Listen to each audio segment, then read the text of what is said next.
For the best soul food in the Mid-South, it's Shop and Save.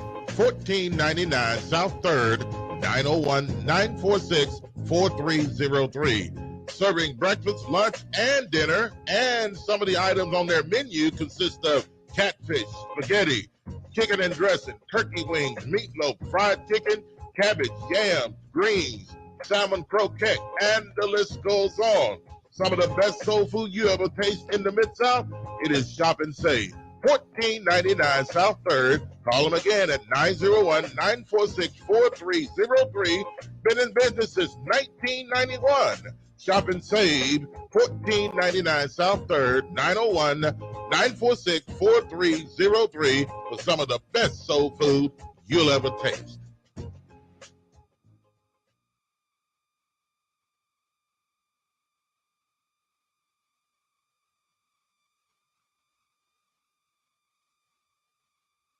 I watch y'all coming here for years, cause you shot somebody. Now your life is shot. You gonna pick that phone up one day, and that girl gonna be done dumped you and raise your child with another man. Or maybe your mama or your grandmama dies. Cause ain't nothing you can do about it. You got 15 to 20 years, state or fed time. Real talk. Don't lose your head, use your head, man. Gun crime, max time.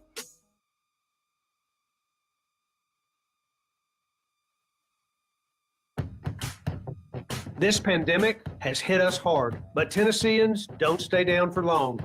We're known for our resilience, and we refuse to back down from a challenge. This challenge is no different. You might be out of work, but there's an opportunity waiting for you. We need you to roll up your sleeves and join our workforce. Right now, thousands of jobs are ready to be filled. Find them at jobsfortn.gov. Let's get to work, Tennessee.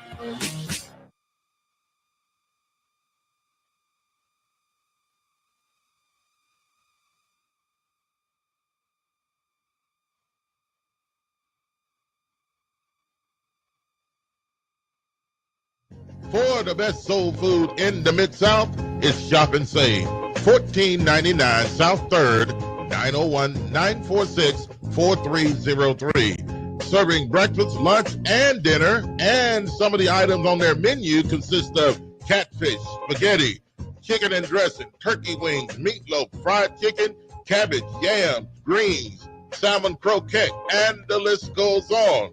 Some of the best soul food you ever taste in the Mid-South, it is Shop and Save. 1499 South 3rd. Call them again at 901-946-4303.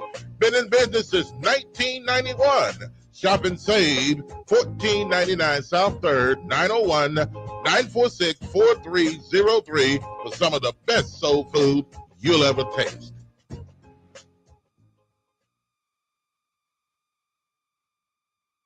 Chris Richardson with the Tennessee Highway Patrol here to explain the Tennessee Hands-Free Law, which is a new state law effective July 1st, 2019. In Public Chapter 412, it makes it illegal for a driver to hold a cell phone or a mobile device with any part of their body, to write, send, or read any text-based communication, to reach for a cell phone or mobile device in a manner that requires the driver to no longer be in a seated driving position or properly restrained by a seatbelt, to watch a video or a movie on a cell phone or a mobile device, and to record or broadcast video on a cell phone or mobile device. So, can I still talk on my cell phone while driving? Yes.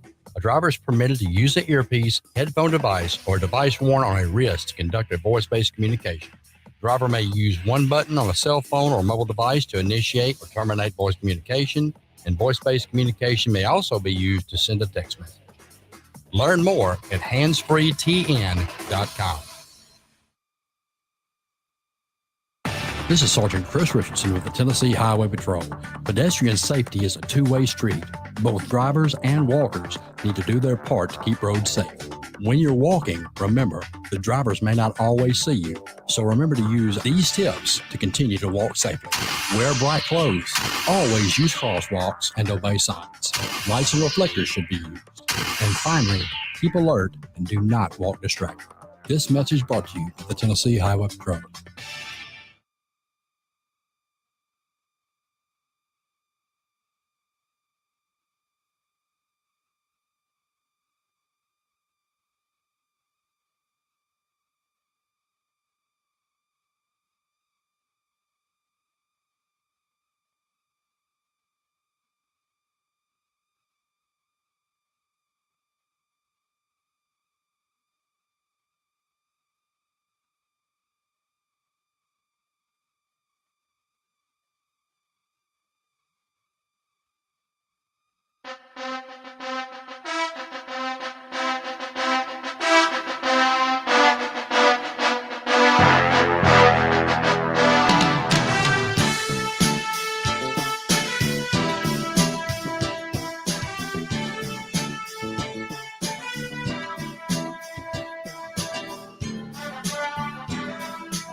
All right, and welcome to another Saturday edition of Let's Talk About It.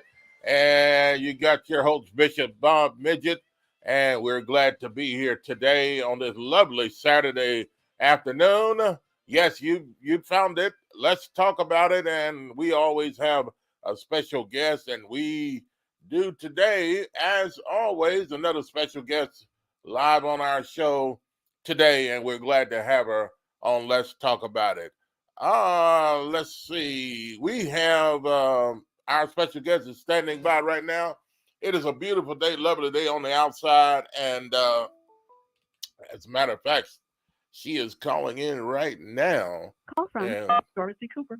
We'll be talking to her in just a couple of seconds here, and be glad to talk to her and what's going on in Arkansas. We do have people on from all over the country. As you know, we've had local people here, and then last couple of weeks, people from out of town as well. And so we do have another special guest out of town watching us and listening, or our special guest today, may I say that. And we have people listening from all over the place as well. Also, let me announce that you they go live to the new page. They can go. You can now go now to those of you that have people that want to watch our show and can't watch it because they don't have Facebook. They can go to talkbacklivenetwork.org. That's www.talkbacklive, STALKBACKLIVE, all one word, Talkback Live Network all together. .org. Again, that's talkbacklivenetwork.org. And you could listen to us, and you could see us there as well on our brand new website. And you can join us there live as well. Also, you can listen to us on the Spreaker app, and you can see us on YouTube and Facebook, and yes, there's one other place. Yeah, but it's as of right now, YouTube, Facebook, and talkbacklivenetwork.org, as well as Spreaker as well.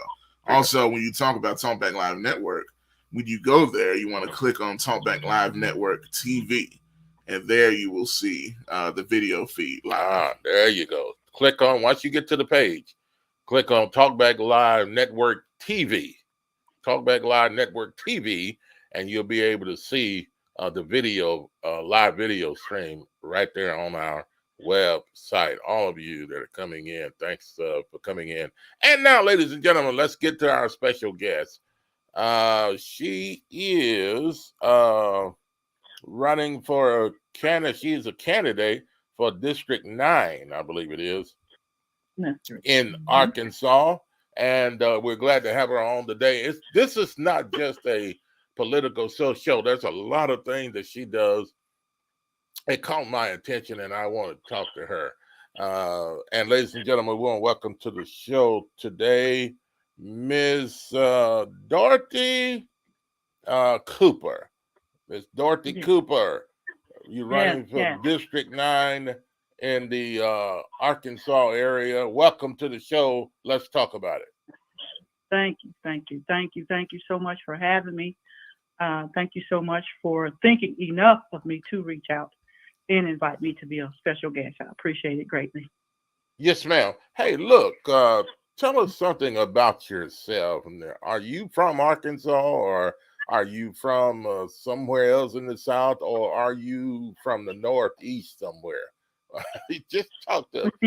Where are you from?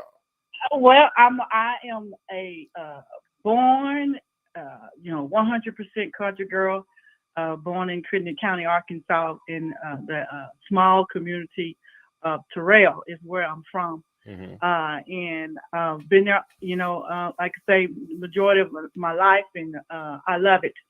I love it. I do. Okay, now you told us here. Now we're supposed to say Terrell, Arkansas. Yes, please. But you people, you guys, you guys say Turl. Turl. Yes, Turl. Why is that? What's the difference there? I mean, what is that? Just the country saying that everybody's saying Turl or Terrell? Absolutely, absolutely. Now, when you out and about and you meet your neighbor that who may have left and came back, they're gonna automatically say I'm from Turl. Okay, but if it's somebody that's just driving through, they're gonna say Terrell. So we know the difference automatically. Okay, so you automatically know when strangers are in town. Absolutely, very true, very true, very true. All right, all right. Thanks for being on the show today. Now, if there's some information that we're not asking you, and you want to go ahead and share some things with us, just stop me, let me know, and you want to share. But feel free to share anything that you want to share. Okay. Let's talk about first your Senate race. You're running for District 9. What inspired you? First of all, let's put it this way. First of all, you were former mayor of Terrell. That's correct. Yes, sir. Terrell. I see. I'm getting mixed up here. Either way that you said, it's welcome. So okay. Thank you. Now you got to understand too, Miss Cooper. I'm a country boy, so. Absolutely. That's good. That's a good thing. And yes, sir. I'm the former mayor of Terrell, and from 2015 till January 1st of 2019, I was the mayor there. And what inspired me to run in this election for state Senate seat, this makes my second time of running in this position. I ran also in 2018 for the seat. And I've been out here serving. I call myself now a community advocate for humanity. I've been doing this for 37 years. This is nothing new. The things that you've, seen me, you said it made you pay attention to me because I do so much, and I do. And I've been doing these things with or without a title. I thank God for the titles, but the serving comes from the heart, and it comes with love. And, some of the feeding, I've fed so many times. I'll set up anywhere. I'll go into communities and, because I know that there is a need to heal the hungry pain that is shouting loudly, here in Arkansas. And so I'll go into the community. I'll do hot dogs and just go into the community on Saturdays and pass hot dogs. And, I've done baked beans with it and a fruit, and pass it out to the children that I see might be out riding on their bikes or playing basketball. Okay, now wait a minute. Wait. Is this free? I've done it for free out of my pocket for many years. Wow. Yes, I really have. And because it's a God-given assignment, which is a whole totally different conversation by itself. And so, yes, and not even just in Turl, it's been in many communities surrounding me where I see that there's a need and the pain is there. And so if I go on, it'll take up the whole time that you have to talk to me to tell of the things that I've done. And it has led to now, my counterparts, if I can say that, have been in the seat of state Senate, excuse me. They've been in the state Senate seat.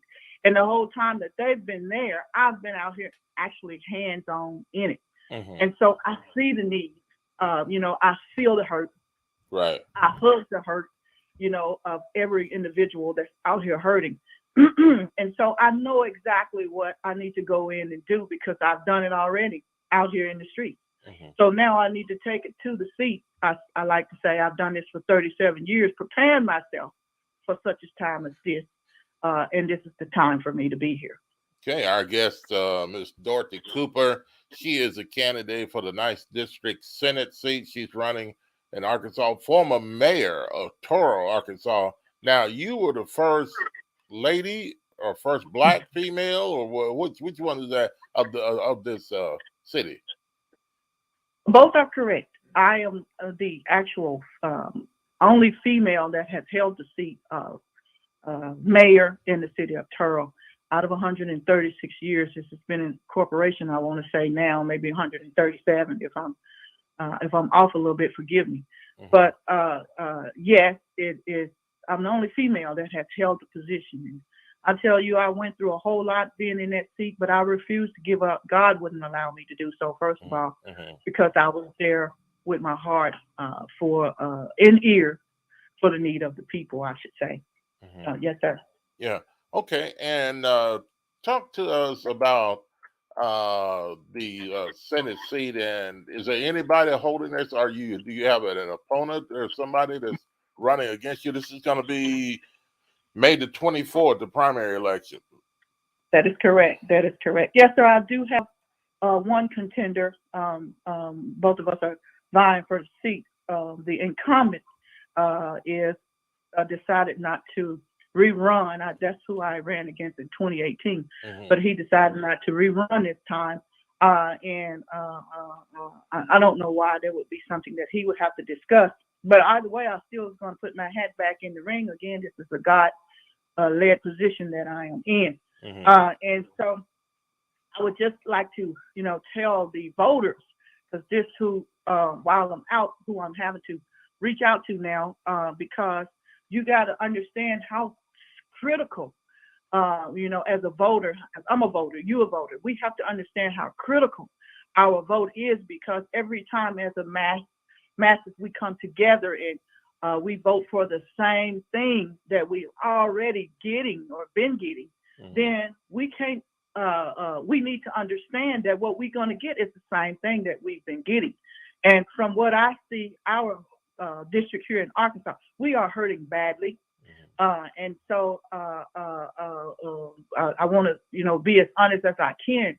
The one that I am running against, he's already been in the seat for a state representative of another different area, but because of the redistricting that happened here in Arkansas, it moved the map that now, he's able to run for this seat of District 24. Well, it used to be District 24, excuse me, but after the redistricting, it became 9. Okay. And so, I just want the voters to look at and pay attention. Where are we now? If we're going to give a chance to a new voice that's coming in that actually has worked and know exactly in the field what is needed for our district, so we can bring the necessary utensils, I like to say, that's going to see all of us thriving and thriving better?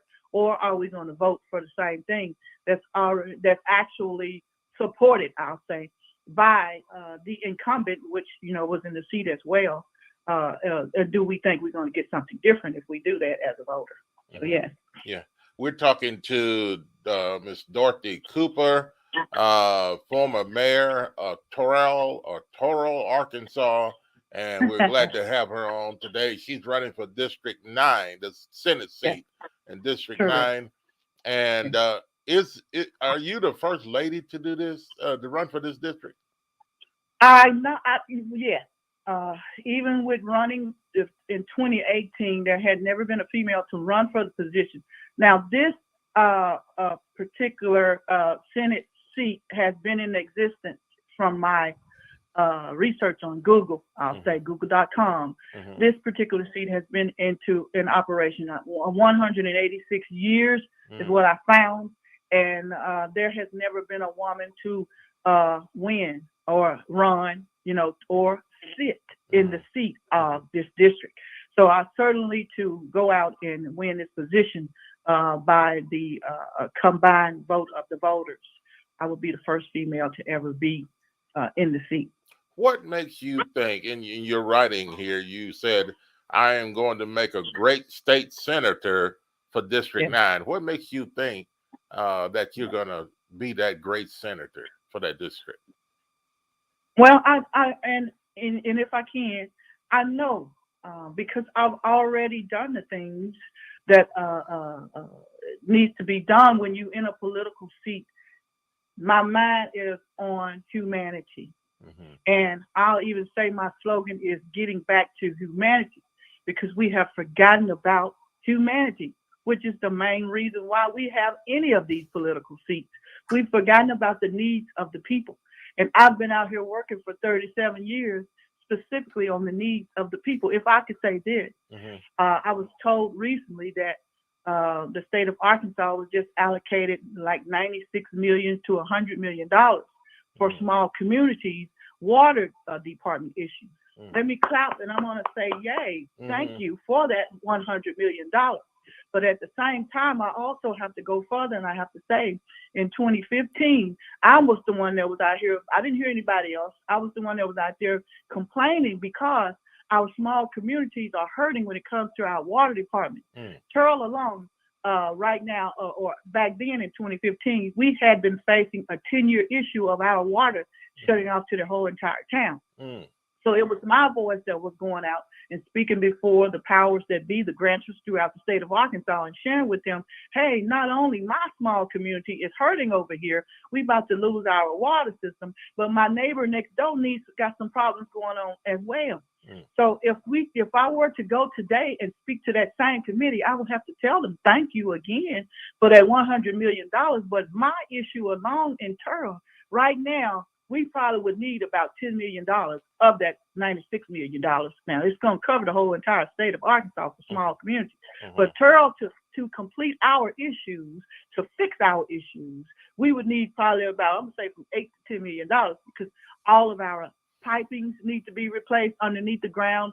Sewer lines, and you got sewer pond issues, and a dilapidated water tank that's in the air that needs to be probably tested to see if it's causing any sickness in the community, because it's been closed up for so long. And so what does that leave? $86 million for the next community who's suffering the same way. So somebody is still going to be left out in the equation to me, or otherwise you're going to give me $500,000 to patch a problem. You're going to give that next community $500,000, and that $100 million going to be gone, and we still have the same problem. So that's the reason why I know I'm going to make a great senator, because I've already been out here. I know what is needed in these communities. I know how my my fellow neighbors are hurting, and I've heard their voices, listened to it, sat at their tables, ate with them, served right beside them, trying to help somebody else to be fed. I know what is needed. That's how come I know I'm going to go in here and make a great senator with my voice speaking for their voice. All right, Miss Dorothy Cooper. She's running for the District 9 seat, Senate seat in Arkansas. Not only that, folks, I want you to stay tuned. In just a couple of minutes, we're going to talk to her about something else that's close and dear to her heart, and something else she's doing. And Miss Dorothy, we're going to get to that in just a minute. And I had found you. I don't even remember how I found you. All I know is I just come across. Maybe it's the will of God. I'm pretty sure. Yeah. But the work that you do, and I found out that you're doing over there on a consistent basis, man, it just blew me away. Let me ask you this: when you get to the Senate, I'm saying that you're going to get there, but there are a lot of, and I don't mean to embarrass you or anything like that. Let me ask you this: what do you think about a lot of people said in the community that Black men are not where they're supposed to be? You have a lot of Black women that are in leadership, that are doing things that. Do you think that Black men ought to and should be doing some of these things, or is there a problem, or do you see that as a problem? How do you How do we fix that in the Black community, do you feel? Mm-hmm. Great question. So it goes back into our history. Everything does. We have to look at how things started in order to know where we are right now, and also it'll give us an idea of where it is we're going to be in the future. And as far as Black men go, what type of environment has been presented for our Black men? And what I mean by that is a lot of our Black men are struggling as far as jobs go. If we do have a job, it's not compatible to our, our neighbors, of other races, I'll say. And so that puts us in the predicament from what I've seen and what I see, it puts us in a predicament to where we lean to other things that are not helping us as an African American man. Here in Arkansas, there's a funding that's going towards building jailhouses. Okay, more prison systems are being built across the United States as a whole, I'll say. And if you read the statistics that's out there, the majority of the prisoners, I'll say, the inmates that are there consist of African American males. This is no secret that this is true. So when you building buildings for me to fail as an African American, what am I going to do? I'm going to fail. All of us don't have the mentality like, no, I'm not going to fail. I'm going to keep pushing. This is a hard thing to do. So when it comes to our African American men, they have been put in a predicament to where they're having to answer to those who are considered to be above them. And when you look, sir, I'm going to break it down and say it is not all daisies and roses out here. Just like, as you know yourself as being a bishop, just like God is out here serving, there's the adversary out here serving as well. And so when the adversary does not have, from what I see, the adversary does not have the best interest of the Black male, especially.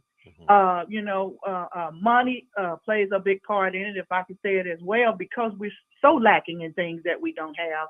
The easy answer has been, okay, well, I'll give you such amount. I'm just being honest, and this is no secret.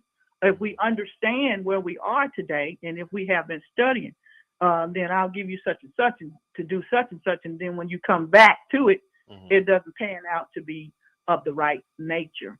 And so you've got to keep yourself righteous out here in order to, live and in order to keep living and be living on the outside of the jailhouse, first of all, in the outside of the drug house, second of all, as an African American male. And I know those who understand what I just said. It is the truth. And so therefore, when you can't seem to grasp what's happening to you at the forefront, okay, then it's going to make it difficult for you to go into a political realm. History shares with us that the African American man, when it comes to politics, have been paid to be there. Underhandedly, it has not been on the up and up. As an African American male, when you find an African American male that's out here running in these political positions, look behind the African American male.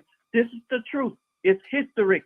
Look behind them, and you will see where how they're being funded, and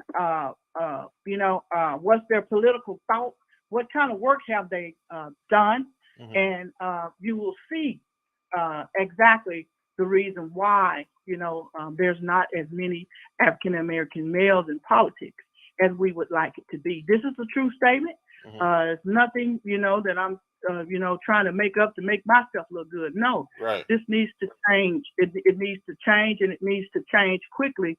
And so therefore, what's the second avenue that you have to come in and try to step up and speak up for the African American community as a whole?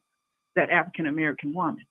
So that's the reason why you have a lot of African American females in leadership right now, sir. Now, if I can say this, and I hope it doesn't sound sexist or off the wall, but if you want something cleaned up and you want it cleaned up correctly, you got to have a woman in it. You got to have a woman in the room. You got to. It's just gonna help the situation and help the situation on a positive aspect. Yeah, and we're talking to Miss Dorothy Cooper. She is a candidate for District 9 seat in Arkansas. Miss Dorothy, I tell you what, we're now going to switch gears. And let me ask you this before I switch gears. This is all a part. I guess this can go ahead and go with switching gears here. The statement you made concerning let's see, where am I here? You was talking about the job. Serving is not just a job to you. Right. It's a relentless passion in your heart for the situations and things that are going on and things that need to be done. Not in your district. What do you mean by it's not just a job, it's a passion? Well, sometimes, and I'm going to use that same J-O-B, but I'm going to say Job. I have felt like Job because I ran for the longest, from what it is God desired for me to do. And until I couldn't run anymore, and that's a true statement. And I've come to find that so many people are smiling, but so many people are hurting behind that smile. And so if I can extend, I'll use this as an example. A young lady from my community, she passed away from a house fire, and immediately knew that she was not going to have the resources to have a nice burial. And so through the people that I have came in contact with out of these 37 years, I made a call, and then they jumped on, took over, and she was buried nicely. So that made my heart feel good because not only was her children grieving, they didn't know how they was going to bury their mother. So situations like that, that's not a job. It's passion, it's compassion, it's love. To know that you can reach out and help somebody, doesn't matter their age, their color, their creed, who they serve, that you can reach out and help someone because they are human, because they are a person, and in return, their help. That's not a job. It never have been for me. I'll even say that with all of the families that I have, helped. This is not a pat on my back, I guess I'll say, or uplifting of myself, because God is the reason why I am where I am and who I am. I will say. So yes, sir. Okay. All right. Now let's go into now. We appreciate you talking with us about the District 9 and the Senate seat that you're running for. Let's go into now talking about the things that you've done. Now, remarkable. Some of the stuff that you've done in Terrell, Arkansas. I saw you feeding the homeless, feeding the hungry, helping people in that community with different things that they need. And I saw the Mid-South Food Bank truck back up there while you were there in that community. And you were out there not just as a candidate, but you were out there hands-on, taking care of business. Talk to us about that. What's going on with that, the feeding the hungry and meeting the needs of the people there? Well, I'm thankful because I, again, was doing this, out of my pocket. Didn't have a job. I thank God for how he made a way for not just me, but for the others down through the years. But I've been able to be connected with such an entity as Mid-South Food Bank and Hope House Ministries. I'll say that as well. to now that, I can call and I say, let's go and feed such and such, and they're there. I don't want it to be that I'm doing this, seem like I'm doing this as a candidate for a Senate seat, because Right. I've been doing this before I even ran for And mayor. that's Before I even ran for Senate. that's the interesting thing that caught me. You had been doing this a lot longer than just running for the Senate seat, District 9 in Arkansas.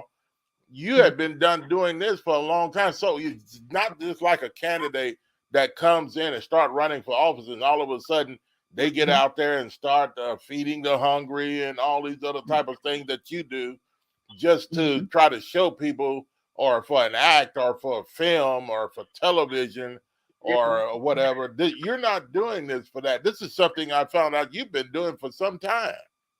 Yes, sir. Yes, sir. No. So, if I can, Lakeshore, I want to name their name. Lakeshore is probably about 20 miles south of Turtle. Okay. And so God has not just had me in Turtle feeding, because I've done the same thing many times in Turtle. I'm out in all of the communities, helping, offering the help with the knowledge that God has given me to be able to help. So this time, this particular area was, oh gosh, the community is wonderful.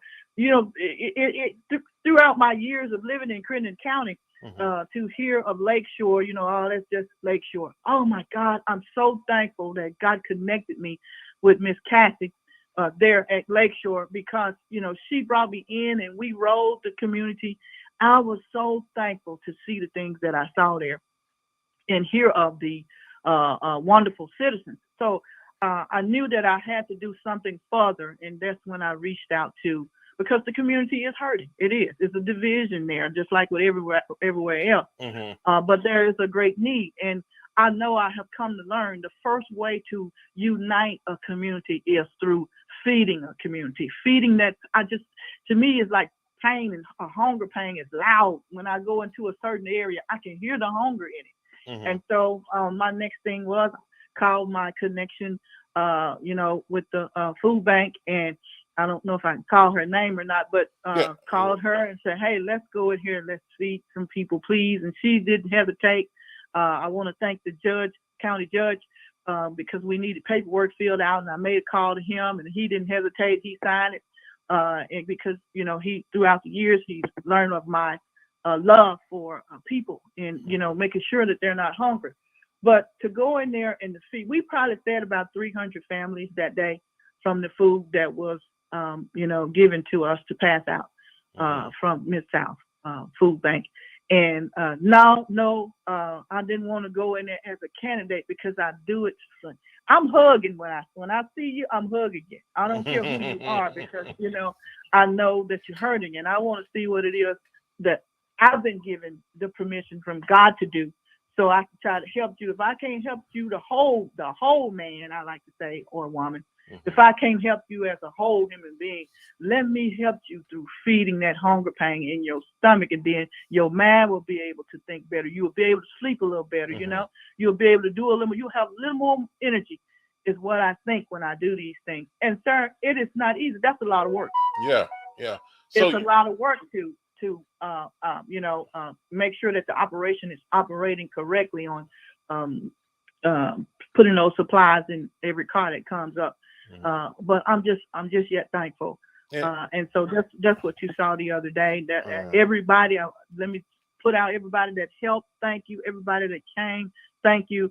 Thank you. And I have even been contacted, sir, since then.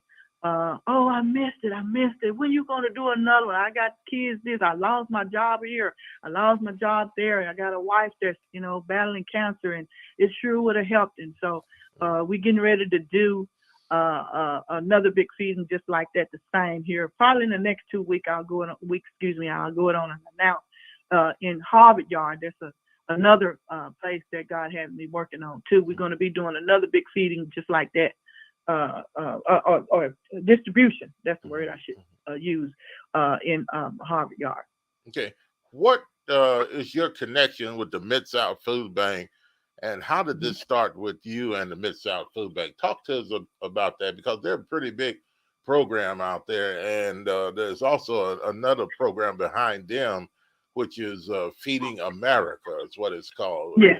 And so, talk to us about your connection with the Mid-South Food Bank and your drive for that to help the people in the community. Well, so this was before again I became mayor. I was out and knowing of the hunger, and I was like, I gotta get connected with some of the food places around here. I said, I know it had. If I got to do it in Kroger's or Walmart and beg for some food, give me some food so I can feed people, you know. And I have done that too, sir. And have gotten some supplies to do so, you know, have a little cookout or something. But at the same time, you remember, I'm in Arkansas. Yeah. So I said, I'm going to have to cross that bridge to try to find out, you know, what I can find out that's over there that's, you know, helping. And so that's when I heard about Mid-South Food Bank. I will even say that I even applied for the president position when it came open. I applied for it, got interviewed 2-3 times, but I don't know what happened. I didn't receive the position, and that's okay because the connection became even stronger. And that's for the Mid-South Food Bank in Shelby County? Mm-hmm. Yes, sir. I Okay. applied for that position. Wow. 2017, 2018, somewhere off in there. It came open, and even made friendship with the president, not the one that's there now, excuse me, but the one that was at the time when I applied for the position. We are now friends on Facebook, and so through that, you know, and keeping that connection, I was even going out then with them and serving, you know, in the county, in Crittenden County. I was going out with them, and at the same time of applying for that position. And again, it's okay because I'm thankful for the connection because I still can help. I'm not making the decisions, and I certainly don't want to put myself out there as if I am. I certainly don't want to put myself out there and hurt somebody else that may be working there, let's say it like that, and because of a political seat. This I have been doing. I want to reiterate. I've been doing this for 37 years. I'll even go further and say 30 of those years I was out there by myself, coming out of my pocket to feed. And so, yes, that's how my connection came about with the Mid-South Food Bank. As mayor, you know, I certainly reached out to them even more to get them to come into Turl, and also a pastor that worked there at Turl, he worked with them as well too, and we all just came together. You know, it's to me, I want to help, and I want to be connected to anybody who understands. It's not about me or it's not about you. It's about the big picture, whatever the big picture is. You know, if we need transportation, which I'm going off line, but if we need transportation for people who can't get to the doctor, okay, we need transportation. And I'm saying that because there's a need for transportation in these rural areas in Arkansas now, because we've already struggling before COVID. Now we're struggling big time. We can't get to the store, sir, if we living out in Turl. Turl has one store, thank you, sir. But if we're going to get to the big supermarket, we got to go 15 miles. We don't have a vehicle. How are we going to do this? Okay. And so there is a big need for a whole lot of things that I have hands-on knowledge of. Now you were I'm sorry to cut you off. You were in Memphis the other day. You were at the Mid-South Food Bank the other day. I found out here in Memphis just a couple of days ago. What was your mission? And you were involved in what's going on with that? Okay, well, I apologize, but that wasn't me. I didn't go. I wasn't there at the Mid-South Food Bank. Wait a minute. Do you mean when we did the feeding? Yes. Okay, when we did the feed, we were actually in Lakeshore. Okay. Yes, sir. They came to us. That's just how good they are, you know. They came to us. I have reached out to every mayor in Crittenden County before running for Senate. I reached out to them and tried to make myself visible without a title, sir. Okay. Tried to make myself visible. and to let them know that, hey, if you want some food brought into your community, let me know. You know, we ready. Only thing you got to do is sign the paper and say, hey, bring some food. Why? And Mid-South will come. Hope House will come. That's another entity there in Marion, West Memphis area. We're thankful for that's, you know, feeding as well. So that the avenue of being fed is there. It's just a matter of sometimes our community or our citizens getting there, and some of them don't know. Okay. And so therefore, that's why we go into the communities like we do. Let me ask you this, and we're gonna get to the other story about you as well. There's a lot going on with you here. What make you so concerned about people being fed and what some candidates and political people, politicians would call the little stuff, and but yet you're so concerned about that when you could be having someone else take care of that kind of thing, and you're right there in the middle of all of that stuff. What do you say to that? Well, it started when I was 3 years old. The desire of watching a commercial one day with I don't know if the Ethiopians, that old commercial that used to say, "Whose child is this?" If I'm breaking some law, I apologize for saying that. But there was that commercial, and I saw it one day. I couldn't have been no more than 3 years old. I just began to cry, weep, and my older sister came in, and she's like, "What you crying for?" And I remember her wiping the tears from my face because that's how hard I was crying, and she was hugging me at the same time, and I couldn't talk. You know, I just was pointing at the TV. And she was saying, what? I said, they hungry. What can we send them, sister, from our kitchen, for to feed them? And she kind of laughed when she looked at me. She said, and it's true, no need to hide it. She said, baby, we need food ourselves. We hungry too. I come from a family, mother and father, and 8 children. I'm the 5th child. But I said, well, we got some Kool-Aid. Can we send them some Kool-Aid? And that was funny. Yeah. Well, hey, that's an old name. People probably don't use it. Kool-Aid. That was one of my favorites. Yes, sir. We had 10 of that. If you got come from the Black community, you had Kool-Aid on top of your refrigerator.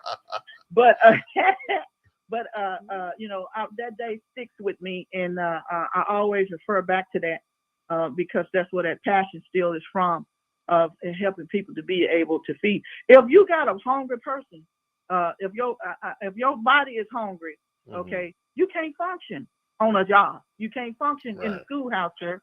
So you got to feed me first, so I'll be able to know what it is where I'm going. So when those kids go to school and they're hungry, and you're wondering why their grades are turning out the way they are, this is the reason why. They need something. Their needs need to be met. They're hungry, and they can't operate on an empty stomach. So, hey, we're going to take a quick break right here, just a little quick break, and we want our advertisers, then we'll come right back to you, and we're going to, I'm not saying switch subject. We're going to continue to talk to you and about your life and some other things as well when we come back from the break. We're talking to Mrs. Dorothy Cooper. She is running for the 9th District Senate seat for the state of Arkansas, and she does a lot of other things and helping in the community, and this is what caught my attention. And we'll continue the conversation and go into some other areas of her life when we come back after the break. You're listening to Let's Talk About It on the Talkback Live Network. We'll be back.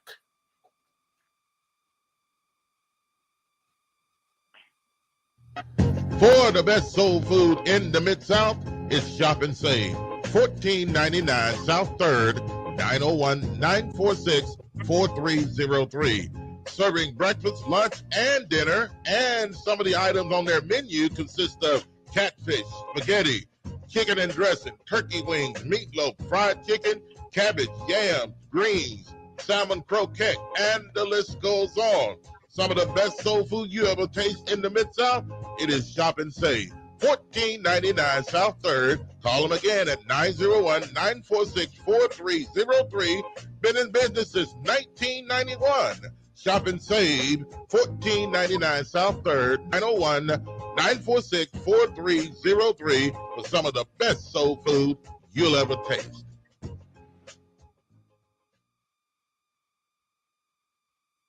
I watch y'all coming here for years, cause you shot somebody. Now your life is shot. You gonna pick that phone up one day, and that girl gonna be done dumped you and raise your child with another man. Or maybe your mama or your grandmama dies. Cause ain't nothing you can do about it. You got 15 to 20 years, state or fed time. Real talk.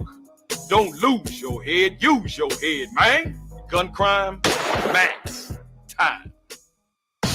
This is Sergeant Chris Richardson with the Tennessee Highway Patrol, here to explain the Tennessee Hands-Free Law, which is a new state law effective July 1st, 2019. In Public Chapter 412, it makes it illegal for a driver to hold a cell phone or a mobile device with any part of their body, to write, send, or read any text-based communication, to reach for a cell phone or mobile device in a manner that requires the driver to no longer be in a seated driving position or properly restrained by a seatbelt, to watch a video or a movie on a cell phone or a mobile device, and to record or broadcast video on a cell phone or mobile device. So, can I still talk on my cell phone while driving? Yes. A driver is permitted to use an earpiece, headphone device, or a device worn on a wrist to conduct a voice-based communication. The driver may use one button on a cell phone or mobile device to initiate or terminate voice communication, and voice-based communication may also be used to send a text message. Learn more at handsfreetn.com.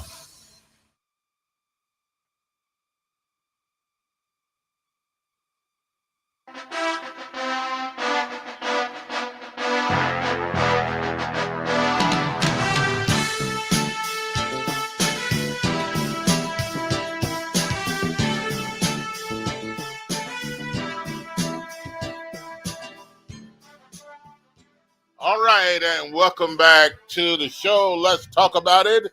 And my special guest today, Miss Dorothy Cooper. She is a candidate for District 9 Senate seat in Arkansas, and she's from the city of Terrell. I guess I could say that, Terrell.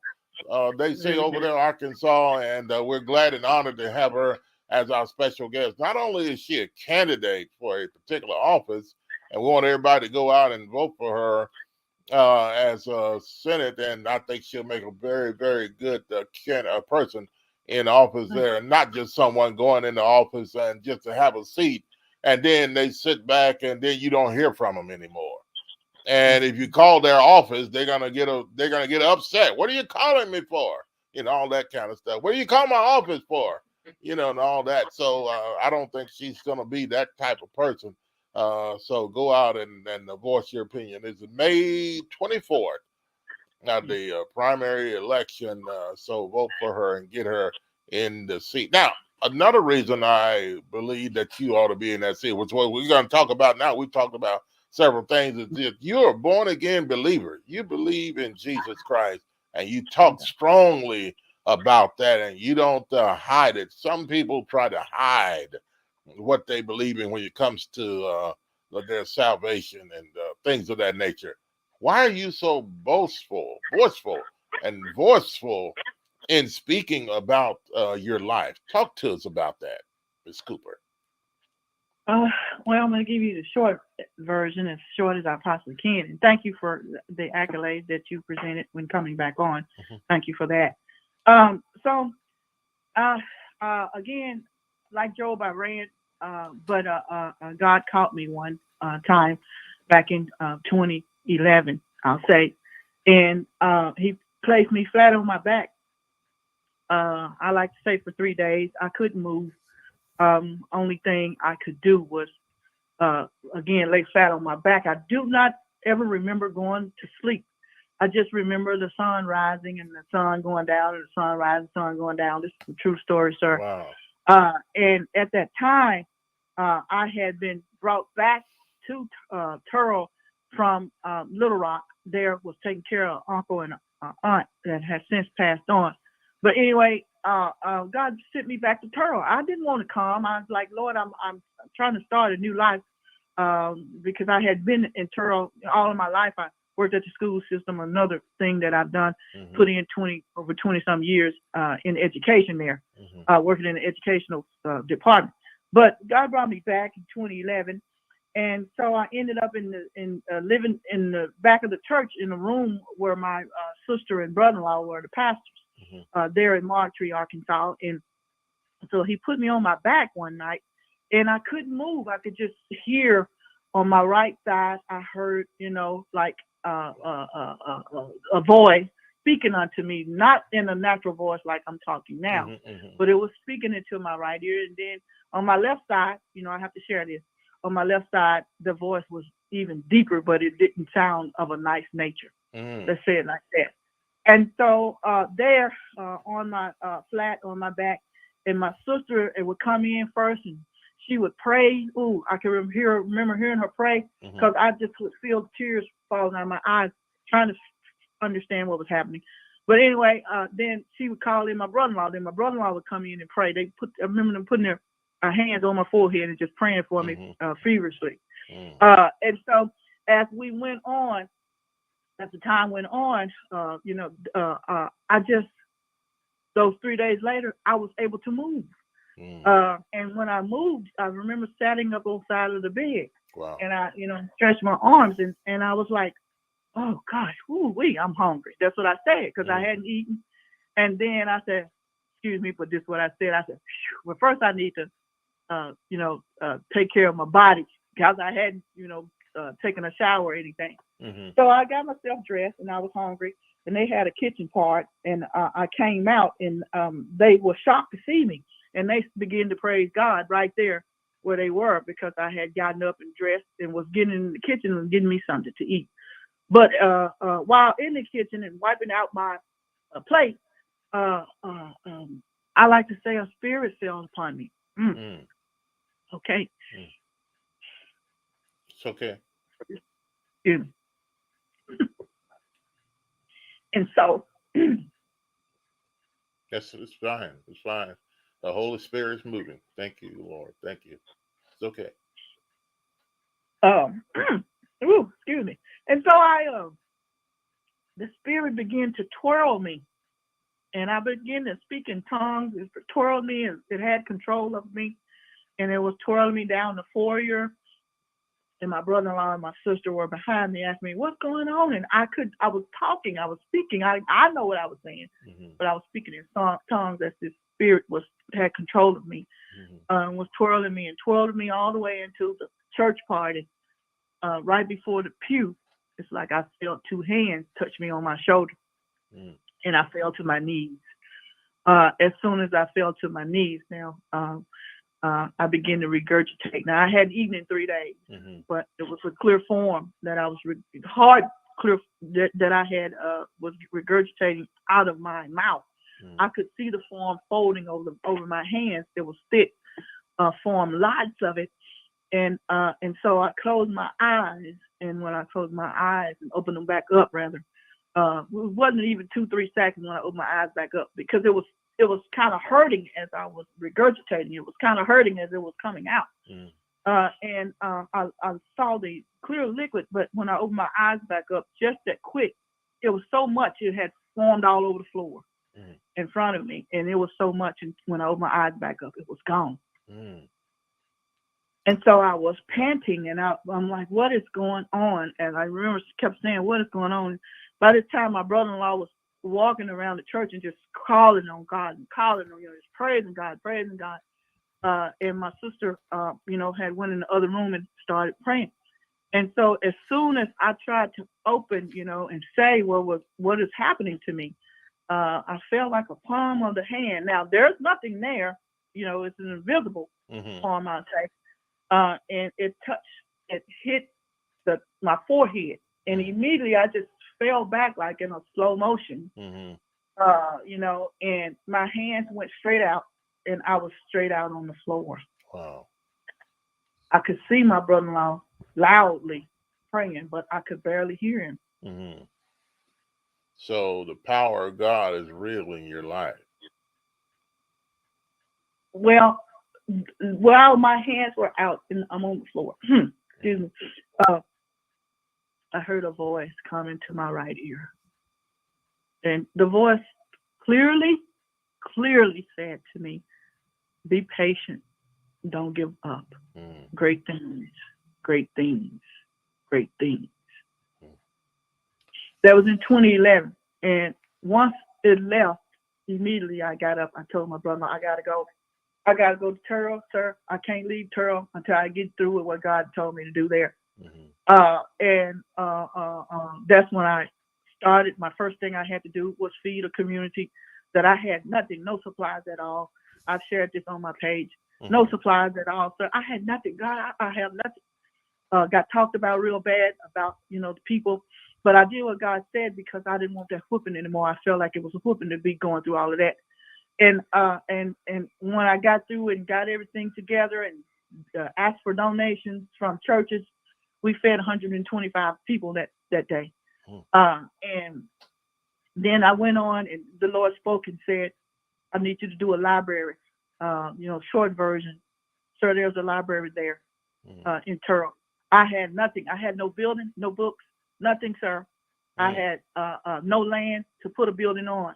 But there's a mobile home right now in Turl. If you go, there's a mobile home there right now with a sign that says Turl Community Library. From work that I'm putting in, Father.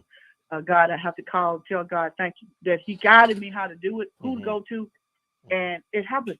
A library is open right now because I felt like we are in a rural area and a lot of people, that African-American man that's walking around, pants hanging off of him, he needs a job, Lord, but he can't get a job now because you got to fill the application out where? On a computer. Right. He doesn't have a computer because he doesn't have a job to pay for a computer. So I need to provide an avenue that's going to, this is what God said that I needed to do, provide an avenue so they could go in and fill out an application for a job. So there's a library there. Oh gosh, I had to go through so much opposition, but I could not stop, and everybody wasn't pleased with me because I would not take a no until I got to that final yes. And now there's a library. So God said, be patient, don't give up. Great things, great things, great things. First great thing, a library. Same time, I'm still getting up in the morning. I'm going and cleaning out ditches by myself, from debris, trash. I'm out there by myself. And had did this for years. And God spoke and said, run for mayor. Never thought about being in politics. But what I've been doing all this long time is representative of a politician. Someone, the type of politician you need in office that's going to serve the people like they should be served. And so I ran against 5 men, just being patient and doing how God said do it, kept going out every morning, picking up trash, waving at people laughing at me. I'm still doing what God said. And so, I ran, ended up in the runoff election. I won really that term, but when you got that many people, you have to have a runoff election. Right. So I ended up in a runoff election. This is just a true story. Couple of days after I won the runoff election, I heard that, opposition had already started tremendously bad towards me. They dropped down my salary, halved it from what the mayor before me had. And I was barely eating myself. But with that $12,000, I still was going out feeding people, making sure I had a roof over my head. Well, it was so difficult, but I did it. Yeah, we're running out of time. I'm sorry, Ms. Cooper. No, you're fine, and we appreciate you being with us today. And your life speaks for itself. You're born again believer. God is using you in a great way, and this is what we need in places like the state senate, or whatever state that you're in, and wherever they people live. We need believers like yourself that believe in the Lord Jesus Christ and believe in God to stand up for what is right and to serve the people.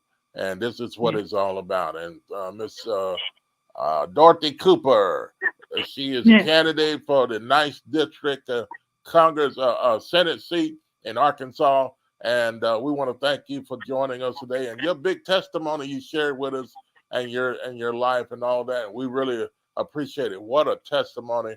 And again, thanks for joining us today on Let's Talk About It. Thank you. Thank you for having me. Okay. All right. And that's going to do it for today. Miss Dorothy Cooper, our guest. And hey, go out and look her up and just information on her and get behind her and support her, encourage her, even though you don't live in Turl, Arkansas. Support her and what she's doing and doing great things in her running for District 9, the Senate seat.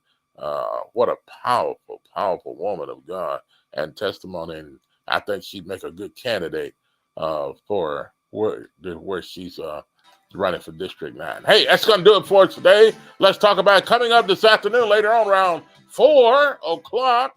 It is the original show that started it all, Talk Back Live with Bob and Josh, this afternoon at 4 p.m. And, hey, you want to stick around for that? Got great topics to talk about.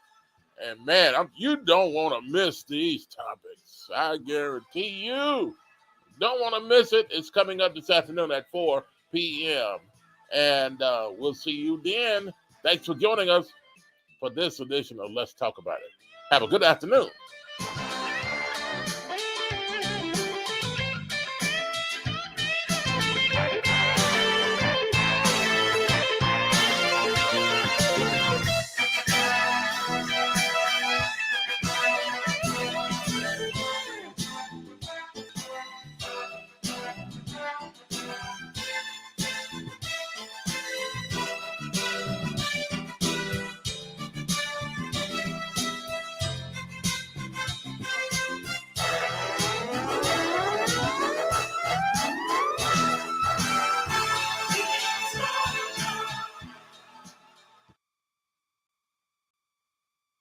I watch y'all come. For the best